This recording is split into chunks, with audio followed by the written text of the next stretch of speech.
Que les bendiga, hermanos y hermanas, en esta mañana. Gracias por conectarse a nuestra Academia Bíblica. Estamos ya por iniciar este tiempo de aprendizaje. Vamos a tener un tiempo de oración. Padre del cielo, muchas gracias por esta mañana. Gracias por tu presencia en medio nuestro. Gracias por este tiempo de Academia Bíblica que nos permites aprender y disfrutar de tu palabra.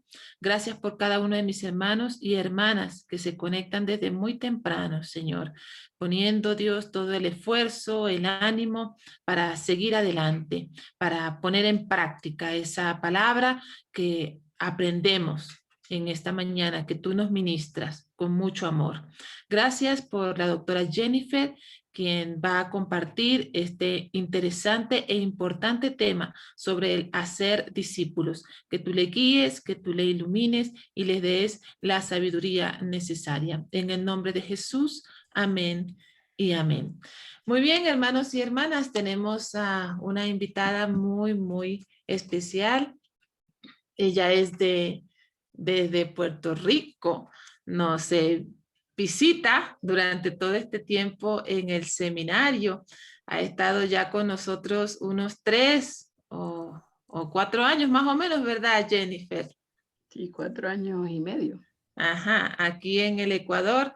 Así que ha sido una bendición y seguirá hasta que Dios pues lo permita con nosotros. Ella también asiste a Capilla del Valle, es la decana de Asuntos Académicos en el CEMISUD y hoy pues nos va a compartir este tema de el hacer discípulos. Adelante, Jennifer, este tiempo es tuyo. Bienvenida. Muchas gracias, Yadetsi, Pastora Yadetsi. Gracias por esta invitación y siempre es una alegría compartir en la Academia Bíblica, conectarnos todos y poder tener este espacio de aprender.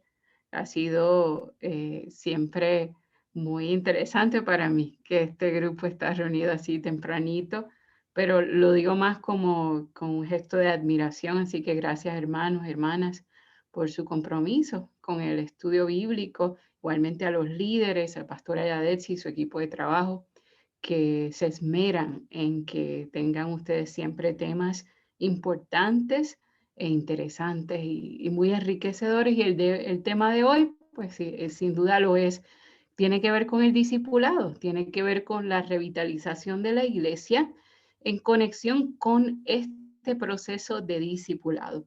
Y me gustaría comenzar mostrándoles un video que muestra un poco qué es el discipulado y me gustaría como romper el hielo con eso para que empecemos entonces a pensar no solo lo que significa hacia adentro el discipulado, sino lo que significa hacia afuera, hacia adentro de mí como iglesia, hacia adentro de mí como iglesia, como individuo, pero como cuerpo, y a la vez como qué significa hacia afuera, que es la comunidad que también estamos sirviendo y constantemente ministrando.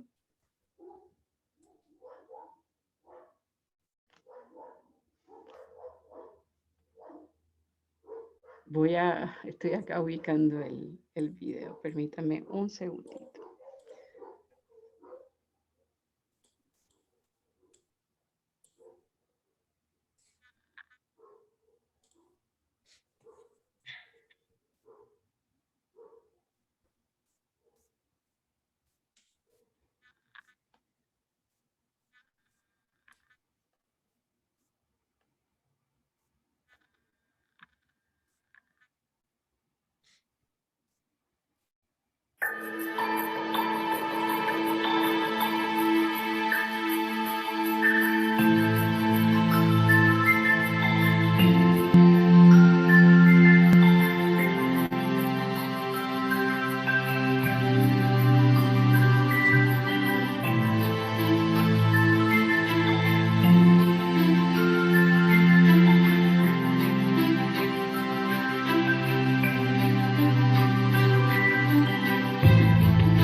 Muy bien.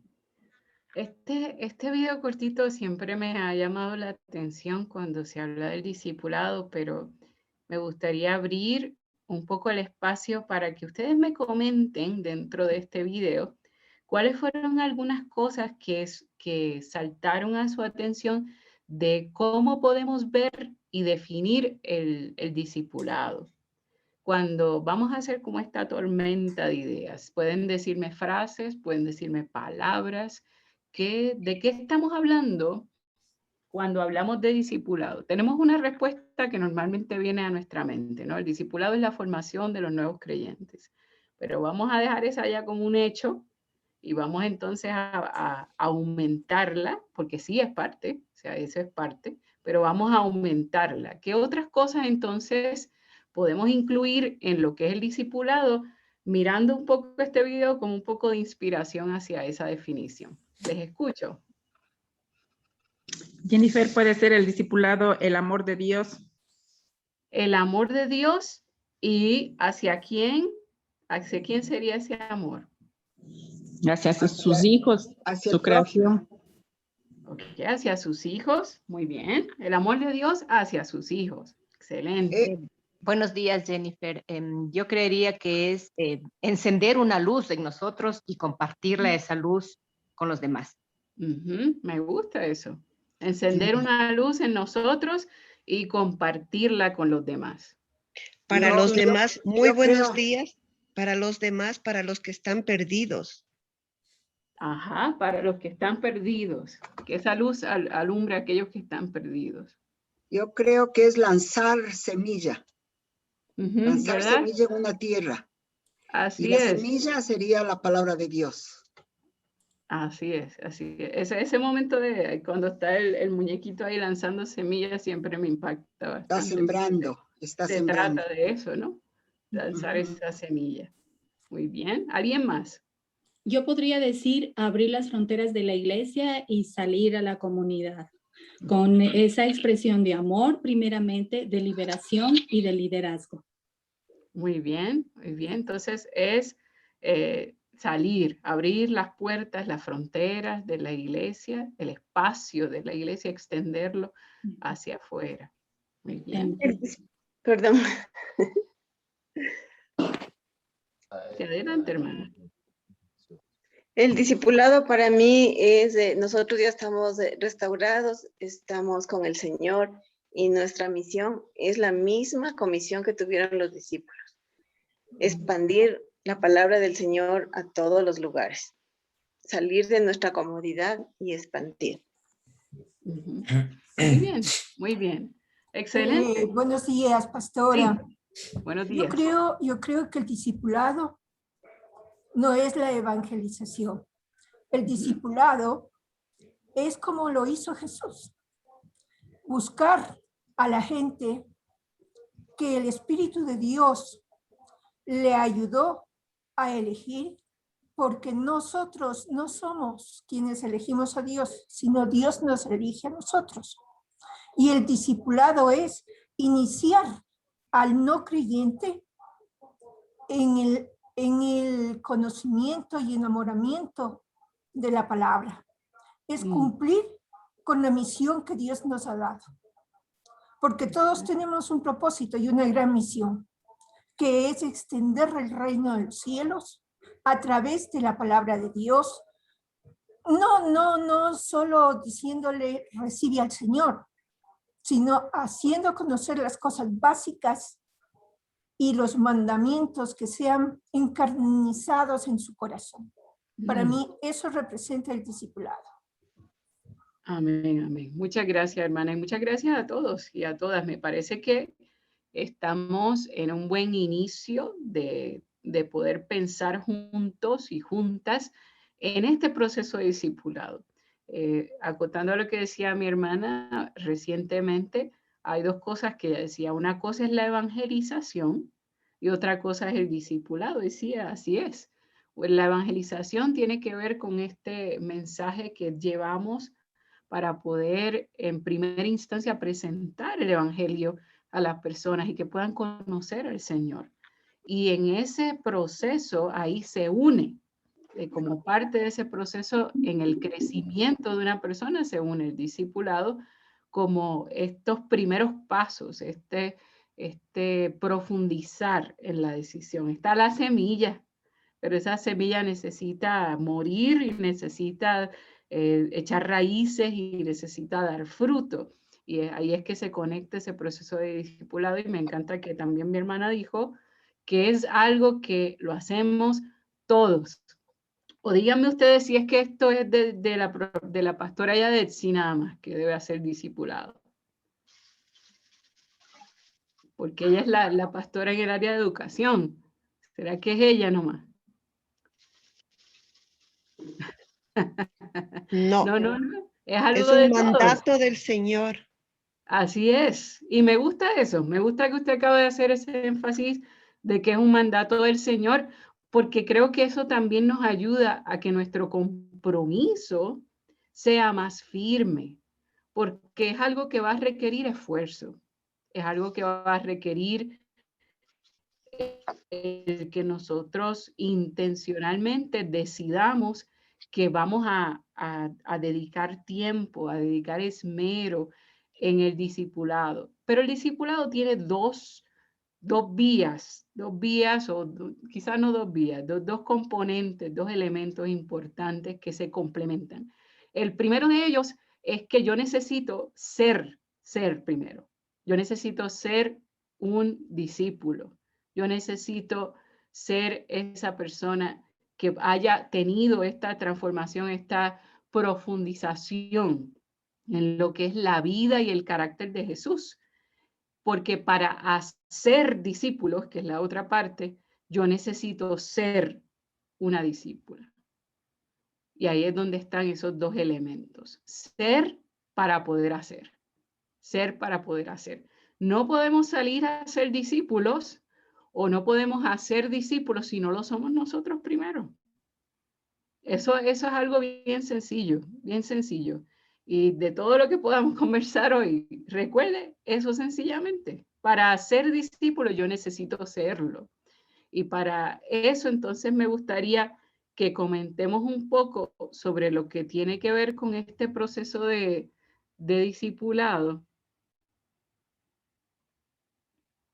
Y que podamos pensar un poco en de lo que se trata el ser un discípulo para poder hacer discípulos, porque este mismo proceso que estoy pasando yo es algo que yo voy a poder entonces compartir y enseñar a otros. El discipulado incluso es algo que nunca termina. Hay veces que pensamos que ser discípulo es, la parte del discipulado tiene que ver con la conversión de los nuevos creyentes y el poderlos ayudar en los primeros pasos de los nuevos creyentes, pero me parece que es eso y es más, es eso y es más. Tiene que ver con esos primeros pasos, pero también tiene que ver con un crecimiento constante, porque no importa cuántos años nosotros llevemos en el Evangelio, nosotros estamos en constante aprendizaje. Nosotros conocemos a Dios en diferentes como etapas en nuestra vida, diferentes momentos, así que siempre estamos creciendo, siempre estamos aprendiendo. Y ese incluso debe ser un anhelo de nuestro corazón, estar siempre creciendo, siempre aprendiendo, porque si dejamos de crecer y aprender, nos estancamos, nos conformamos, nos ponemos cómodos. Y creo que eso es algo que no es bueno que nos suceda en nuestra vida como creyentes. Es mejor mantenernos creciendo, mantenernos aprendiendo. Cuando hablamos de un discípulo, estamos hablando de aquel que cree en las enseñanzas y doctrinas de otra persona y está dispuesto a ayudar a esparcir esa doctrina por todos los medios necesarios. Esa es una definición de diccionario. Esto es lo que nos diría el diccionario acerca de lo que es ser un discípulo. Y no obstante, cuando pensamos en maestros en general, hay muchos maestros a través de la historia que tienen sus discípulos. Algunos han sido para bien y algunos han sido para mal. Hay quienes han tenido discípulos que han creído, han hecho esto que dice esta definición. Por eso es que es importante entender la increíble influencia que tiene un proceso como lo que es el discipulado. Ahora, nosotros tenemos la bendición de que nosotros tenemos al Maestro de Maestros, que es nuestro Señor Jesucristo. Y es a Él a quien seguimos. Es en Él en quien hemos creído y son sus enseñanzas, no las nuestras, las que estamos nosotros ayudando a compartir, a esparcir por todos los medios necesarios.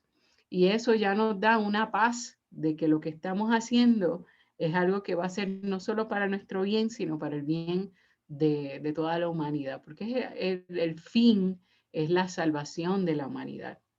El discípulo es quien camina con su maestro diariamente y aspira, esta es su meta, a hablar y actuar igual que su maestro. Esa definición me gusta bastante porque yo pienso en Jesús y me desafía eso, que mi meta sea hablar y actuar igual que Él. Hubo un tiempo, hace unos años, quizá, bueno, ya es de mi generación, así que ya sí debe acordarse cuando salió esas pulseritas y esas que decían, ¿qué haría Jesús? Que empezó con la frase en inglés que es What would Jesus do? Que es ¿qué haría Jesús? Y eso se esparció por todos lados. Habían libros, habían pancartas, había de todo de eso. ¿Te acuerdas de eso? Ya, ¿sí? ¿Qué haría Jesús?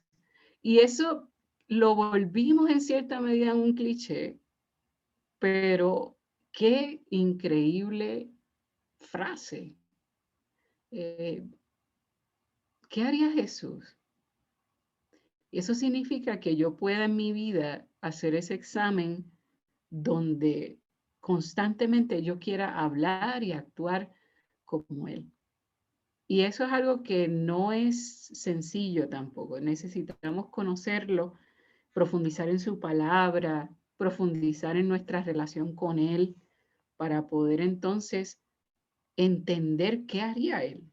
O sea, qué sería hablar y actuar como Él. Así que todo esto está conectado también con una relación constante con Dios. No podemos llegar a hablar y hacer como nuestro maestro si no pasamos tiempo con Él, hablando con Él, escuchándolo. Y eso son las cosas, eso es lo que hacemos cuando estamos leyendo la palabra, estudiando la palabra, orando, cuando estamos en la iglesia, cuando estamos compartiendo los unos con los otros. Eso, ahí podemos nosotros aprender, hablar y actuar como Él. Y qué mejor meta en la vida, ¿no? Qué mejor meta. ¿Quiénes son los discípulos? ¿Quiénes son? Podemos pensar en los 12, son los primeros que nos vienen a la mente, los 12 discípulos, los que nos hablan los evangelios que fueron escogidos por Jesús para estar con Él un poco más de cerca. Pero también están los que siguieron a Jesús y no son mencionados en la Biblia, porque estaban los 12, estos cercanos a Él, pero sin duda había muchos más que lo seguían, que estaban ahí cerca de Él, y ahí pues se incluyen incluso las mujeres que siempre estaban cerca de Jesús. Los que se comprometieron con Dios antes de la llegada del Mesías incluso también son discípulos. Y en el Antiguo Testamento, todos los que se comprometieron con Dios, incluso antes de que Jesús llegara, naciera, se encarnara para su ministerio en la tierra y para morir por nuestros pecados, ahí también están los discípulos, estos que entregaron su vida, que se dedicaron a conocer a Dios, a servir a Dios y a agradar a Dios y a compartir este mensaje de salvación con otros. Y todo aquel que ha entregado su vida a Cristo. Y qué bueno, porque aquí estamos usted y yo. Qué bueno es que los discípulos no son como este grupito cerrado que fueron solamente los 12 apóstoles, ¿no? Estamos hablando de nosotros, de usted, de mí. Qué bueno que nosotros podemos ser parte de este grupo de discípulos. Y por eso es que podemos afirmar que ser discípulo no es un título, sino un estilo de vida. No es un título, no se trata bueno, pensamos discípulo Pedro, del discípulo Juan.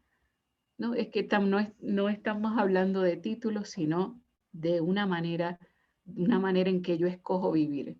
Y aquí aterrizamos en esto que varios mencionaron cuando hablábamos del discipulado, en la gran comisión, que ya la sabemos de memoria, es como Juan 3:16, ¿no?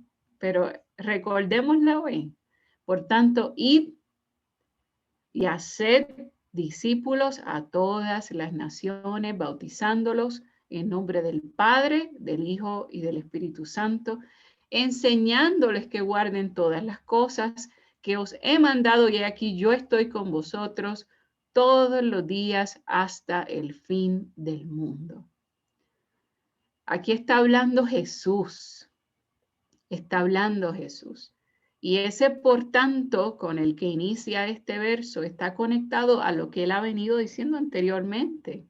En este mismo capítulo 28, él comienza esta afirmación diciéndole a los discípulos, diciéndole, yo voy a estar, o sea, todo el poder me ha sido dado a mí.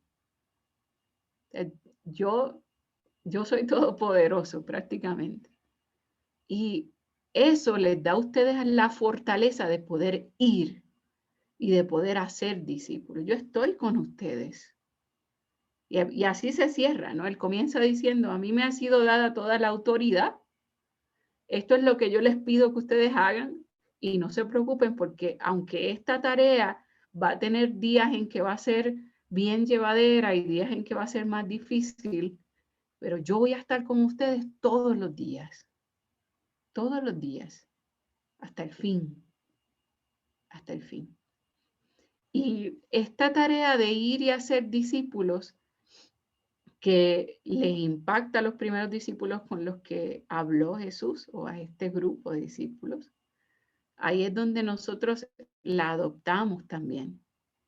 Así que no solamente es ir, no solamente es hablar con una persona, mi familiar, mi vecino, hablar con alguien y hablarle del evangelio, sino también hacer discípulos, que significa llevarlos a que esa relación, a que esa semilla dé fruto. Pero primero tiene que haber dado fruto en mí. Hacer discípulos, ¿qué significa? Significa tomar a las personas de la mano, tomarlos de la mano y ayudarles a entender, a ir dándole el espacio al Espíritu Santo para que les pueda ir transformando. Nosotros no cambiamos a la gente, es bueno recordar eso.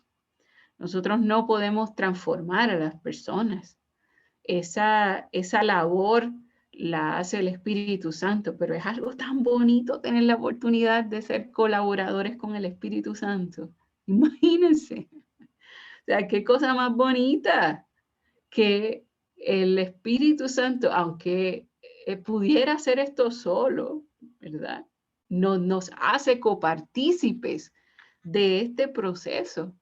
Y qué lindo es poder ver a alguien que viene a los pies del Señor, que viene y le entrega su corazón al Señor y ver cómo va creciendo, cómo va transformando su vida. Esa es una experiencia bien bonita que nos marca y que la hemos podido ver también en nosotros mismos, que cómo el Señor nos ha ido transformando. Y qué importante es que tengamos a personas a nuestro alrededor que nos lleven de la mano, que nos ayuden a ser formados. Así que es tomarles de la mano, es formar a las personas, y cuando digo formar, más bien me refiero a poder instruirles, a poder ayudarles a comprender. Para nosotros a veces, como hemos sido cristianos, puede ser mucho tiempo. Se nos hace difícil captar cuán extrañas a veces son las palabras incluso que nosotros usamos o lo que hacemos. Extrañas en el sentido de inusuales, no son comunes. No son comunes. Hay algo que yo siempre cuento, que es cuando mi papá se convirtió, cuando mi papá le entregó su corazón al Señor, ya nosotros éramos adultos y ya nosotros, mis hermanos y yo, Y me acuerdo que cuando mi papá empezó a ir a la iglesia, después de haberse convertido, mi papá se convirtió estando en el hospital. Así que después que él pasó todo ese proceso del hospital y de cirugías y enfermedad y recuperación, ahí fue que logró ir a la iglesia. Y en esos primeros pasos, en un momento, él se acerca donde mí y me dice, Jennifer, ¿cómo hago para orar? ¿Qué hago? ¿Qué digo? ¿Qué digo? Y miren qué pregunta tan importante, porque nosotros es algo que hemos aprendido a hacer en nuestra vida. Algunos que comenzamos en la iglesia desde chiquitos, pues de las primeras cosas que nos enseñaron fue orar. Pero aquellos que han venido a los caminos del Señor más adelante en su vida, fue también algo, quizá ahora mismo usted está recordando esa experiencia de las cosas que fueron experiencias nuevas al momento de integrarse a la iglesia, a la comunidad de fe. Y es importante que tengamos eso presente al momento de trabajar en el discipulado, en el poder integrar a las personas a la fe, a la vida de la iglesia. Y ahí es donde yo me senté con él y le comenté de la oración y que hablar con Dios es como, no tenía que tener una estructura específica, pero y hablando con él un poco, incluso tratando de explicárselo, yo misma dije, hoy tengo que buscar una manera más sencilla de explicar estas cosas. Y es bueno que nosotros tengamos presente que las personas cuando recién vienen a los pies del Señor necesitan esos espacios incluso de confianza, de poder hacer preguntas que quizá nosotros ya estamos acostumbrados. ¿Por qué se levantan las manos en la iglesia? ¿Por qué las personas a veces cuando el pastor o la pastora está predicando se dicen, no sé, aplauden o dicen amén o aleluya? ¿Y eso qué es? Entonces son cosas que a veces estamos nosotros muy acoplados a ellas, pero qué bueno tener ese espacio para las personas preguntar de qué se trata. Y esos son ejemplos sencillos. Pero ¿cómo yo oro? ¿Cómo leer la Biblia? Si yo nunca he leído la Biblia, ¿cuál puede ser una buena manera de comenzar a leerla? ¿Y qué hago si cuando llego a los lugares de la Biblia que no entiendo? Así que esas son buenas preguntas para tener presente de cómo yo voy a ayudar a las personas en ese proceso. Pero es un proceso que he pasado yo primero y quiero seguir haciendo ese énfasis porque es bueno que nosotros podamos hacer un examen primero hacia nosotros y luego podamos poner esto en práctica para las demás personas. Jesús no le da esta misión, fíjense que a las multitudes, hubo muchos, miles de personas que lo escucharon. Pero en el momento de estas palabras, Él no le da estas palabras a las miles de personas que lo escucharon. Él se la da a aquellos que de primera mano tuvieron la experiencia de caminar con Él. Y ahí es que hay una clave importante ahí. En este momento donde Jesús ya va a ascender al cielo, que les deja saber a ellos, ya yo he iniciado algo y yo necesito que sean ustedes los que lo continúen. ¿Y quiénes son esos ustedes? Son aquellos que han estado cerca de Él, aquellos que han tenido la vivencia de caminar con Él, de escucharlo, de saber lo que es ser un discípulo para poder hacer discípulos. Y de aquí ya llegamos a esa premisa. La palabra discípulo aparece por primera vez en el Nuevo Testamento y los escritores del Nuevo Testamento usan esta palabra de 4 maneras diferentes. Y me parece que estudiar la manera en que se usa la palabra nos va a ayudar a entender sus implicaciones para nosotros y para la práctica del discipulado. Estas son las 4 maneras. El uso de esta palabra incluye un término pedagógico para referirse a un pupilo o a un aprendiz. Es también un término específicamente asignado a los seguidores de Jesús. Es un término que tiene un significado especial en las enseñanzas de Jesús y en el libro de los Hechos como la primera palabra utilizada para referirse a los cristianos. Y que estas son 4 maneras en que se utiliza el término discípulo en el Nuevo Testamento. Vamos a ver un poquito en detalle estos 4 usos de la palabra en la Biblia.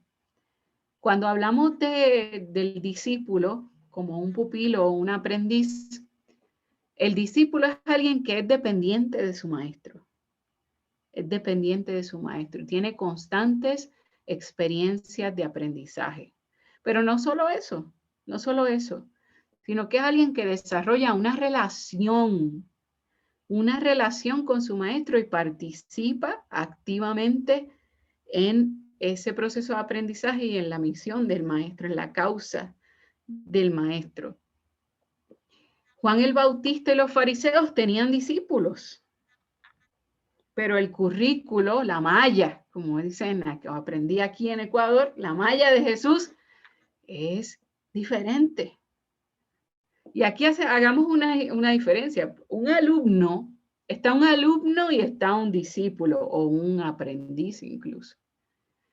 Un alumno puede ser el que está conmigo o está con la profesora Yadetsi, por ejemplo, está en alguna de nuestras materias en el Semisud y están ahí y están con nosotros durante el tiempo de la clase, pero ya se desconectan y no vuelven a conectarse de ninguna manera hasta la siguiente sesión y así sucesivamente.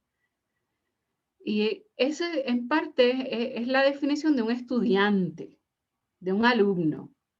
Pero el discípulo es alguien que trasciende, es alguien que a lo mejor se acerca a donde la profesora Yadetsi le dice, profesora, yo quiero estar más de cerca con usted, quiero que poder escucharle cuando usted trabaja la consejería o cuando prepara sus sermones y ¿verdad? Ya te agarro de ejemplo porque te tengo aquí de frente.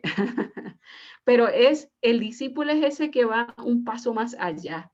Es alguien que no solamente queda pasivamente participando, opinando, incluso dentro de una clase, sino es alguien que se allega al maestro, que se relaciona, que está constantemente observando, pero a la vez practicando junto al maestro. Y esa es la diferencia del discipulado. Ahí está esa diferencia. Ahora, Jesús hizo las cosas diferentes, porque así es Él. Así es Jesús, así es Jesús. Por eso me fascina Jesús, por eso creo que Jesús es el mejor maestro que ha existido en la historia de la humanidad, y así siempre será. Es el mejor maestro, sigue siendo. Y el currículo de Jesús era distinto incluso al de Juan el Bautista. ¿Verdad? Juan el Bautista es un personaje bien importante, pero Jesús va un pedazo de camino más allá con sus propios discípulos. Jesús les enseñó sobre la justicia a sus discípulos, les enseñó sobre la vida en el reino de Dios, la vida en el reino de Dios. Tenía sesiones privadas con ellos en las cuales les explicaba cosas que no les explicaba a los demás. ¿Se acuerdan de la parábola del sembrador? Cuando Jesús da la parábola del sembrador y justo después de la parábola el Evangelio nos dice que se acercan los discípulos y ahí están, y yo me imagino esa conversación, yo le doy un toque un poquito más ahí pensando, más imaginativo, porque digo, bueno, se acercaron, a lo mejor está Pedro ahí hablando, diciendo, bueno, Jesús, estuvo bien chévere esa parábola, estuvo muy buena, súper buena, pero para beneficio, ¿verdad?, de los demás. ¿Podrías explicárnoslas un poco? Yo lo entiendo, pero para los demás. Pero yo creo que en medio de esas conversaciones, eso que dije ahora no está en la Biblia, por si acaso. Eso soy yo imaginándome un poco la escena. Pero después de lo que sí sucedió, es que después del tiempo de la parábola del sembrador, se acercan y le preguntan un poco más. Y esa era parte de la estrategia de Jesús. el que no se quedaran solamente en la lección, sino que se acercaran a él y le preguntaran un poco más. Un poco más. ¿Será que nosotros hacemos eso también? ¿Será que cuando escuchamos la prédica en la iglesia o cuando estamos leyendo la Biblia y profundizando, nos acercamos al Señor en nuestra oración y le decimos, Señor, yo quiero saber un poco más, quiero profundizar un poco más? ¿O cuándo fue la última vez que realmente nació de nuestro corazón ese deseo, esa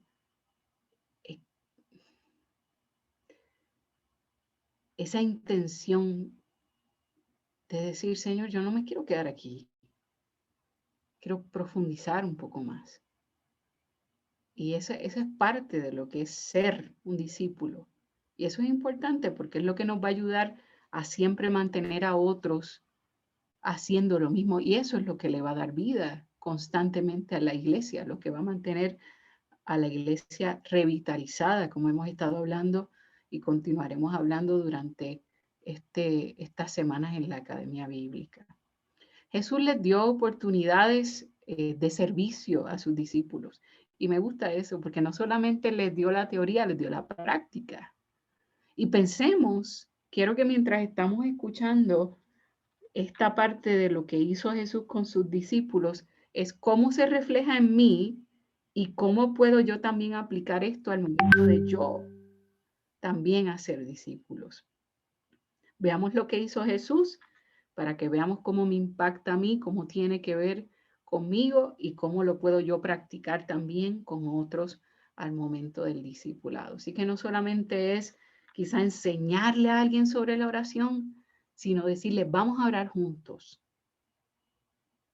No solamente es decirle algunas ideas para estudiar la palabra, sino decir, oye, vamos a la célula, vamos a estudiar la Biblia juntos. Es eso lo que hizo Jesús. Tuvo con ellos retiros de oración, le permitió participar de debates, de discusiones de grupo. Y eso también me encanta porque Jesús no era alguien que esperaba que ellos igual pasivamente estuvieran participando, los provocaba a tener debates, los provocaba a tener discusiones, aunque a veces se equivocaban los discípulos, y está bien, y eso es bueno saberlo también, de que nosotros no vamos a tener todas las respuestas, e incluso no vamos a tener todas las respuestas correctas, sino que vamos a ir aprendiendo.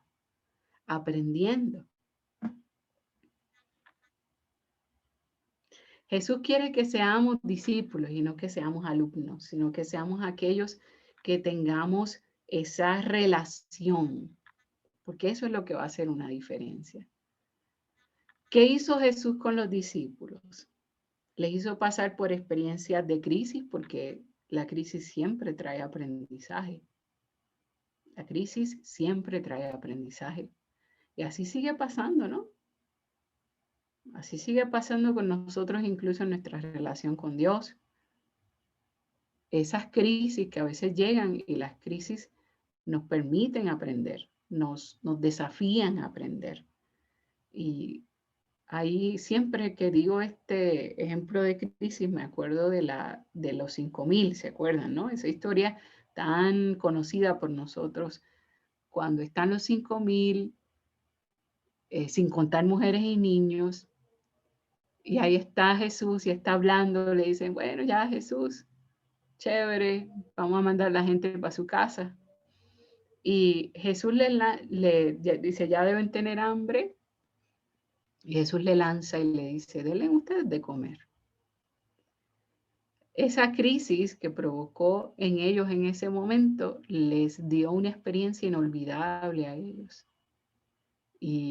Y así es este proceso de discipulado para nosotros y para los que enseñamos. Jesús les hizo tener experiencias de transformación, experiencias de crecimiento. Cuando pienso en experiencias de transformación, pienso en Pedro, pienso en la vivencia de Pedro con Jesús, y que Pedro es uno de esos que bendito, Nosotros a veces le caemos encima a Pedro, a veces le decimos, Pedro, ¿cómo se le ocurrió hacer eso? ¿Cómo se le ocurrió cortarle la oreja a Marco? O sea, ¿cómo se le ocurrió decirle a Jesús, no, oye, no te vayas a la cruz? O sea, y Jesús tiene que decir, apártate de mí, o incluso negarlo. Pero vemos la transformación, vemos ese crecimiento, y qué bueno que podemos verlo. Qué bueno que tenemos esa experiencia de Pedro en los evangelios, porque así yo puedo entender que Jesús no llama a gente perfecta, sino que estamos todos en un proceso. ¿Cuándo seremos perfectos? Pues el día que estemos con Él en el cielo. El día que tengamos la vida eterna ahí, que hayamos sido completamente transformados y estemos con Él ahí.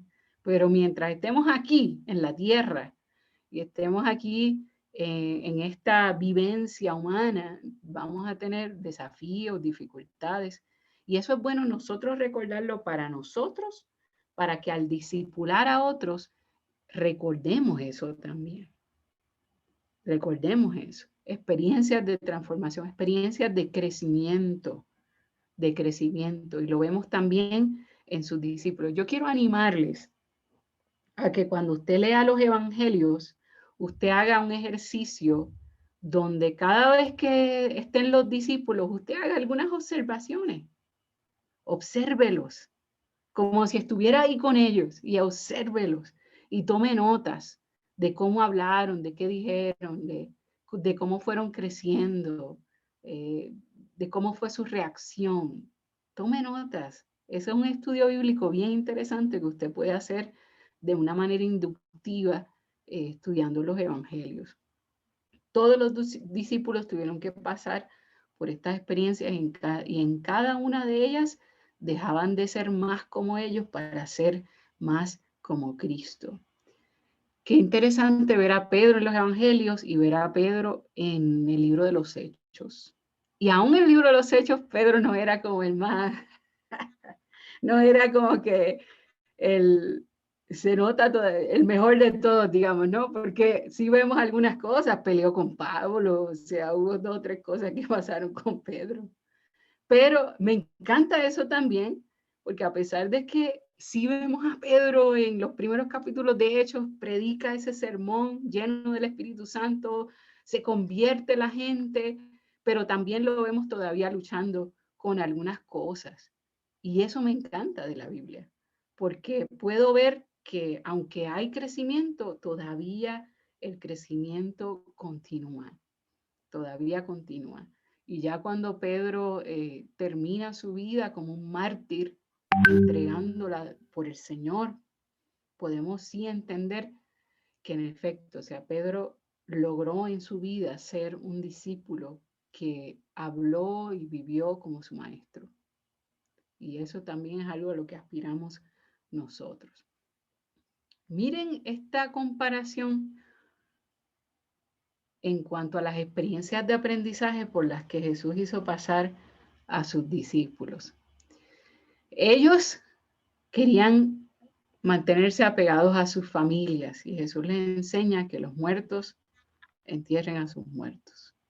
Y eso suena fuerte cuando Jesús lo dice, pero lo que quiere decir Jesús es que la prioridad en tu vida debe ser siempre Dios. Debe ser Dios. Debes tener eso como un número 1 en tu vida. Hago el paréntesis, ¿verdad? De manera preventiva para decir, eso no significa que vamos a dejar descuidadas ni nada de eso a nuestras familias, pero más que nada es entender que sí, el número 1 en mi vida siempre es el Señor, siempre es el Señor. Ellos sintieron miedo en medio de la tormenta y Jesús les enseñó que Él calma la tormenta. Ellos fueron acusados por los fariseos de estar y de hacer otras cosas que ellos no entendían, pero Jesús les enseñó que había que sentarse con los pecadores junto a Él. No es decir, estos son pecadores, no nos vamos a juntar con ellos. Jesús más bien nos dijo, vamos a sentarnos con ellos. Allá hay pecadores, vamos para allá. Y nos vamos a sentar con ellos. No nos vamos a separar de ellos como si ellos no fueran a contaminar, sino más bien entender que somos nosotros los que podemos darles a ellos esperanza en medio de una vida que necesita dirección. Ellos le oyeron sin entenderlo todo. Y Jesús les dejó saber que los campos están blancos para la siega.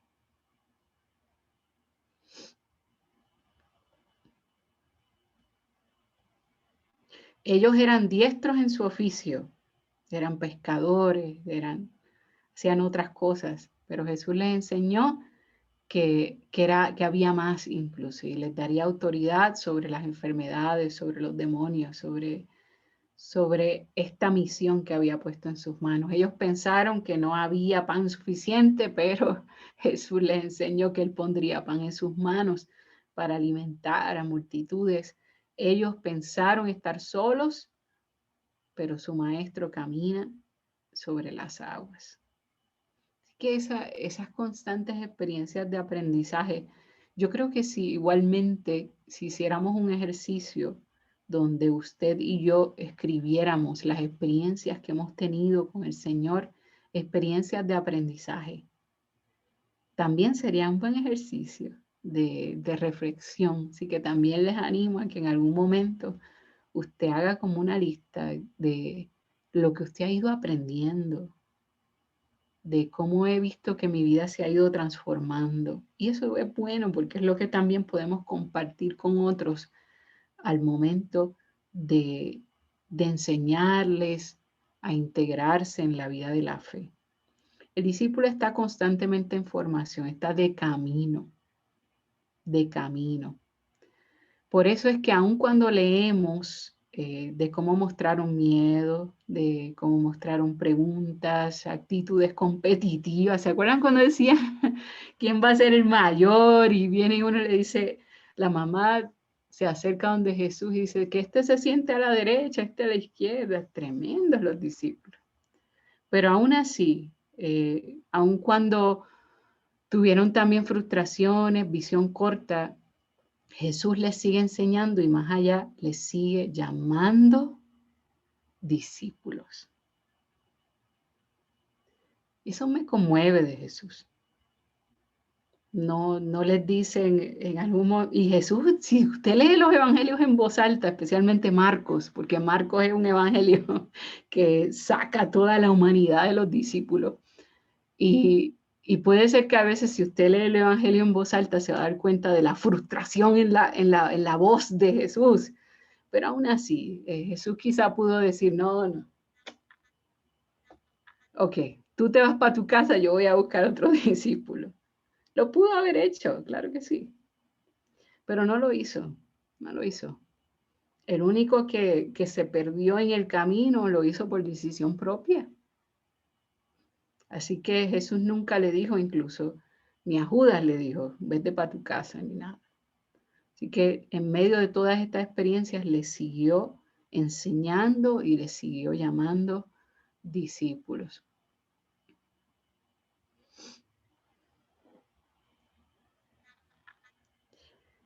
El término discípulo se le asigna a los seguidores de Jesús, los que estaban bajo su tutela, los que caminaban por donde él caminaba, los que aprendían de sus acciones. Es iniciar un peregrinaje que comienza con la decisión de dejarlo todo, con ese sígueme que es tan impactante dentro de los evangelios, que es un imperativo, es una orden, es algo que te hace caer en ese momento de decisión, de decir, sígueme y todo, de decidir seguirle y todo lo que eso implica, y seguirles a entender que el discípulo también no es más que su maestro. No es más que su maestro. Fíjense que el discipulado en sí también tiene un costo. Y es bueno hacer memoria de eso para no subestimarlo. Para no subestimar este proceso de discipulado en nuestra vida y en la vida de los demás. Algunos de los versos que podemos mencionar es, si alguno viene a mí y no aborrece su padre, su madre, mujer, hijos y hermanos y hermanas, aún también su propia vida, no puede ser mi discípulo. Sería interesante mirar algo de esto, bueno, ya sí sería bueno mirar esto de una manera más exegética, ¿verdad? Porque acá estamos trabajando con la traducción. Esto lo he aprendido aquí en Semisud definitivamente. Pero es impactante, sí, quizá de una manera más hermenéutica, acercarnos a este texto, a estos textos y entender lo que Jesús está queriendo decir. ¿Será que al momento de seguir al Señor tenemos otras cosas que son más importantes? Sin duda, y vuelvo a hacer este énfasis, Jesús no está diciendo que aborrezcamos nuestra familia como lo pensaríamos nosotros actualmente. Él más bien nos está confrontando con dónde están nuestras prioridades. ¿Dónde están nuestras prioridades? ¿Será que al momento de decir, Señor, yo te seguiré, ¿es eso verdaderamente lo que estamos diciendo? ¿O estamos diciendo, te voy a seguir después, voy a hacer tu voluntad cuando mis hijos se gradúen de la universidad, o te voy a hacer? Es a veces ese tipo de cosas las que estamos pensando.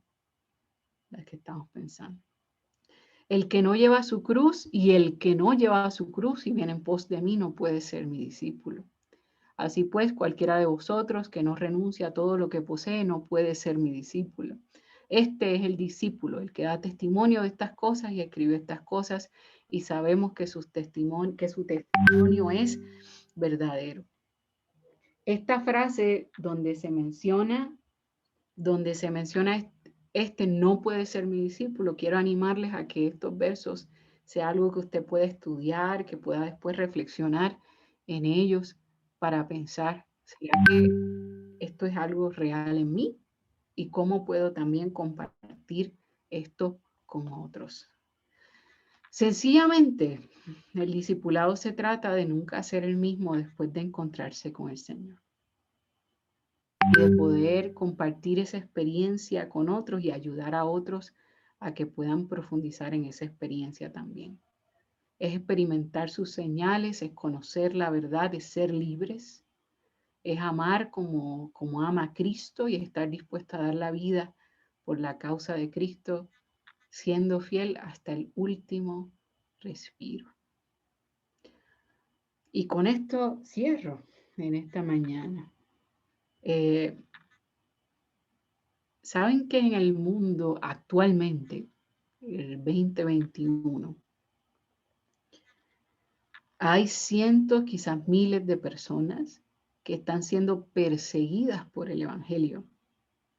En países como China, en países asiáticos, en el mundo del Medio Oriente, en Corea del Norte.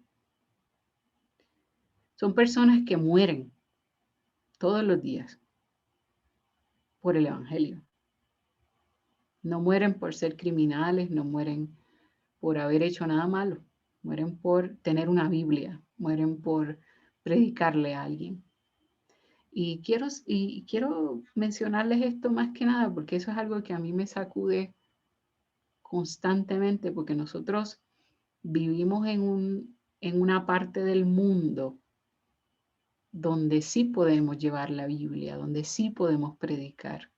Y bueno, recientemente hemos tenido desafíos porque hay toda un andamiaje de valores que van en contra de la fe y que nos han estado confrontando y que ahora incluso están tratando de coartar o detener nuestra libertad de compartir la fe.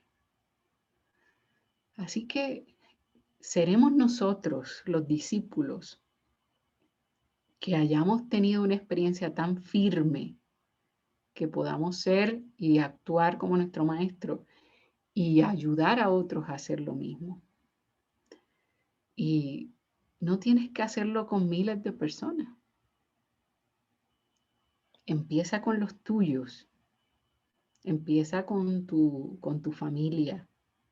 Empieza con tus vecinos. Empieza con aquellos que estén cerca.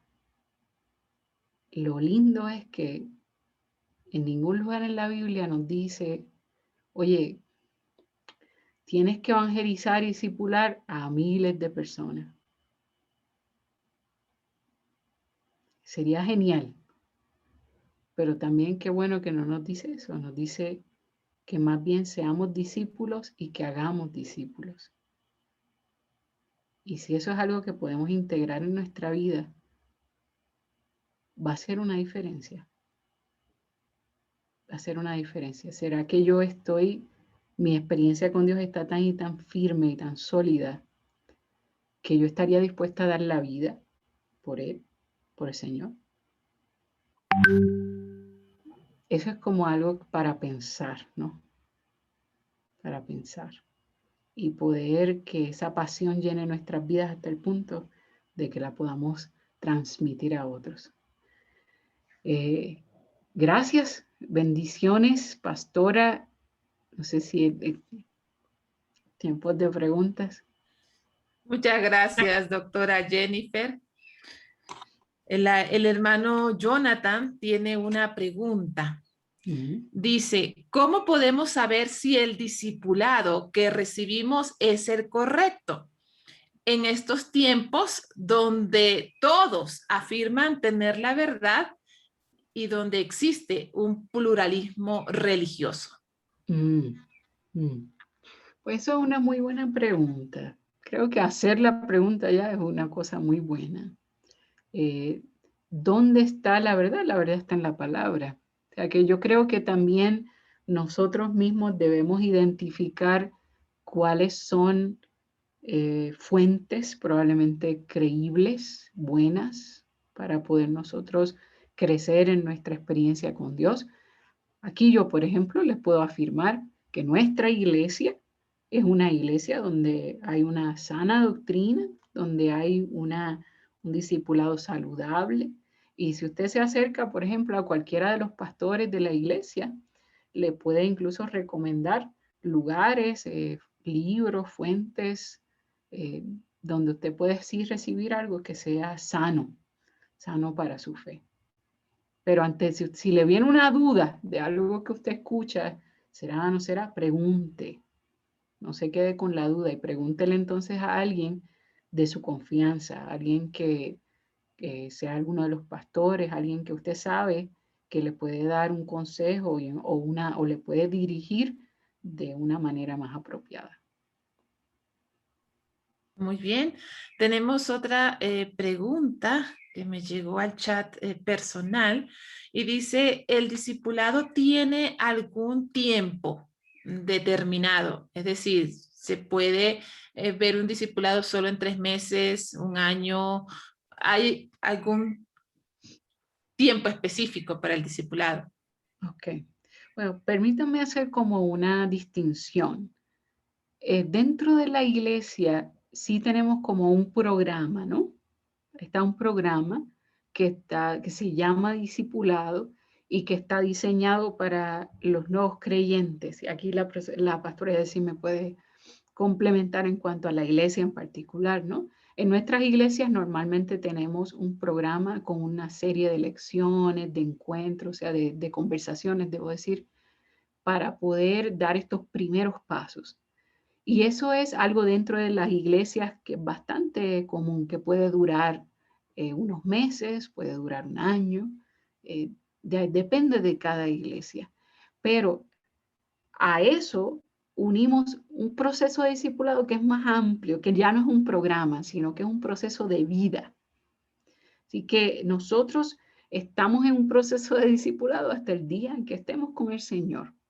Pero cuando pensamos en los programas de la iglesia, específicamente es posible que estemos pensando en ese programa donde damos los primeros pasos que está diseñado para estos nuevos creyentes. Muy bien, muchísimas gracias entonces a la doctora Jennifer por transmitir sus conocimientos y experiencias en nuestra Academia Bíblica. Gracias, doctora Jennifer, por su enseñanza tan fresca y amena. Siempre es una bendición escucharle.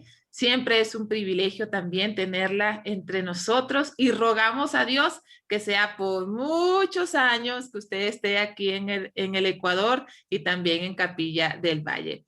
Queridos hermanos y hermanas, gracias por ser fieles a esta Academia Bíblica y prepararse para servir mejor al Señor. Les esperamos el próximo sábado a las 7:30 de la mañana. Que tengan un lindo día, que Dios les bendiga. Pueden abrir sus micrófonos y despedirse los unos a los otros. Gracias. Gracias. Bendiciones. Bendiciones a todos. Buen día para todos. Bendiciones para todos, un hermoso día, que el Señor siempre esté con nosotros. Muchas gracias, pastora. Que Dios les bendiga, hasta luego. Bendiciones, cuídense, bendiciones. Muchas gracias, bendiciones, pastora. Chao, bendiciones. Jennifer, Chedesi, Dios les bendiga. Un lindo Amén, bendiciones.